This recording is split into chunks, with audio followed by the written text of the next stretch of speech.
পনির আজকে নিয়ে চলে এসেছি একদম টাটকা টাটকা পনিরের একদম একটা নতুন রেসিপি। তার জন্য লাগছে পনির, কাজু, আদা কুচি, কাঁচা লঙ্কা আর টমেটো কুচি, সাথে লাগছে ধনেপাতা। প্রথমে আমরা কড়াইতে দিয়ে দিচ্ছি একটু সাদা তেল। এবার তেলটা গরম হওয়া পর্যন্ত অপেক্ষা। ব্যাস, গরম হয়ে গেলে তাতে পনিরের টুকরোগুলো দিয়ে হালকা করে ফ্রাই করে নিচ্ছি। আর যখনই আপনারা পনিরের কোনো রেসিপি করবেন, পনির ভাজতে ভাজতে পাশে একটা জায়গায় গরম জল, একটু নুন আর চিনি মিশিয়ে রেখে দেবেন। কারণ কি, পনিরটা হালকা ফ্রাই করে নিয়ে আপনারা পনিরগুলোকে তুলে ওই জলের মধ্যে দিয়ে দেবেন। হয়তো অনেকেই জানেন বন্ধুরা, কিন্তু তবুও আমি আরেকবার মনে করিয়ে দিলাম, তাতে হয় পনিরগুলো সফট থাকে। দেখুন, কথা বলতে বলতে গল্প করতে করতে পনিরটা ভাজা হয়ে গেছে। এবার আমরা এখানে জলের মধ্যে পনিরটাকে দিয়ে দিচ্ছি। এই রেসিপিটা আমার বাড়িতে খুব চলে, তাই ভাবলাম যে তোমাদের সাথে শেয়ার করি। এবার আমরা কড়াইতে তেলে কাজু, আদা কুচি, কাঁচা লঙ্কা সবগুলো জিনিস দিয়ে ভালো করে একটু ভেজে নিচ্ছি। দিয়ে দিচ্ছি টমেটো কুচি। আবারও আমরা খুব ভালো করে একটু নাড়াচাড়া করে নিচ্ছি। যতক্ষণ না এগুলো হালকা ফ্রাই হয়ে যাচ্ছে ততক্ষণ একটু ওয়েট করতে হবে। তোমাদের কে কি পনিরের নতুন রেসিপি বানাও অবশ্যই আমাকে জানিও, আমিও ট্রাই করব। আর আমার রেসিপিটাও তো ভালো লাগলে তোমরা অবশ্যই ট্রাই করো। এবার আমাদের এই জিনিসগুলো ভাজা হয়ে গেছে। এটাকে আমরা এবার একটা পাত্রের মধ্যে তুলে নেব। কাজুগুলো হালকা একটু কালার হওয়া পর্যন্ত ভাজতে হবে, সাথে টমেটোটাও যেন একটু হালকা ভাজা ভাজা মতো হয়ে যায়, কাঁচা ভাবটা না থাকে, সেই মতো করে ভেজে নিতে হবে। এবার আমরা এখানে তুলে একটা বাটিতে রেখে দিচ্ছি একটু সাইডে ঠান্ডা হওয়ার জন্য। অবশ্যই কিন্তু এটা ঠান্ডা করে নিতে হবে।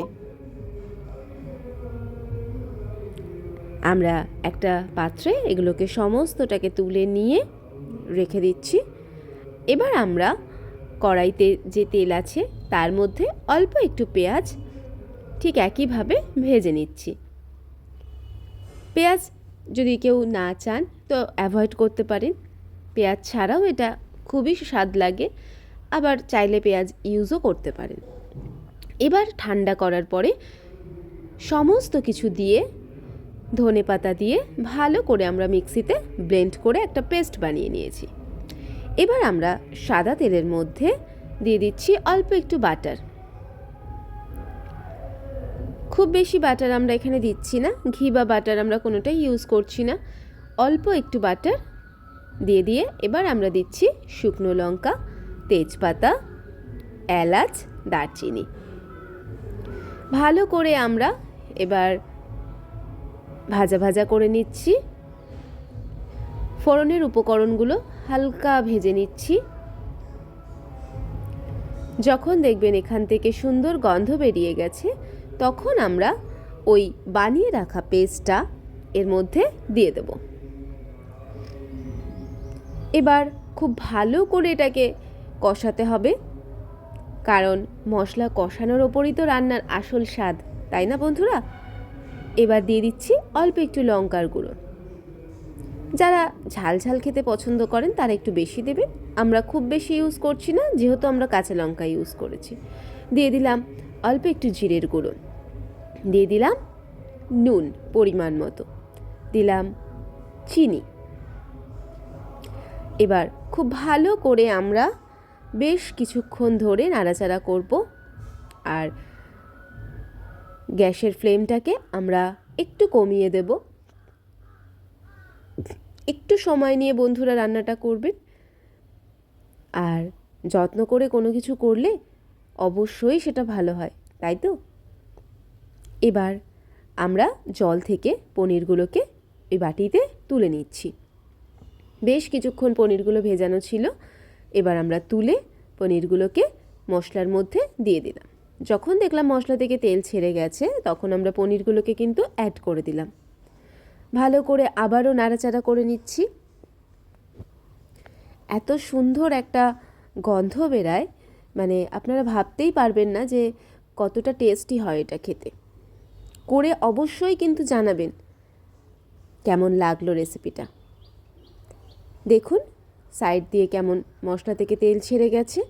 এবার আমরা ওই পনির ভিজিয়ে রাখা যে জলটা সেটা আমরা এখানে অ্যাড করে দিলাম। আপনাদের প্রয়োজন অনুযায়ী আপনারা গ্রেভি কম বা বেশি করবেন। আমার এখানে যতটা প্রয়োজন আমি ততটাই জল ইউজ করেছি। এবার একটুখানি ফুটে উঠলে আমরা এর মধ্যে দিয়ে দিলাম চিজ। আমার কাছে এখানে স্লাইস চিজ ছিল বাড়িতে, তো আমরা সেই স্লাইস চিজই এখানে ব্যবহার করেছি। আপনাদের কাছে যেরকম চিজ থাকবে আপনারা চাইলে সেটাও ব্যবহার করতে পারেন, আবার না থাকলে কেউ অ্যাভয়েডও করতে পারেন এটা। এবার চিজটা গলে যাওয়ার পরে আমরা দিয়ে দিলাম কসৌরি মেথি, ক্রাশ করে নিয়ে দিয়ে দিলাম কসৌরি মেথি। ব্যাস আমাদের রেডি হয়ে গেল মালাই পনির।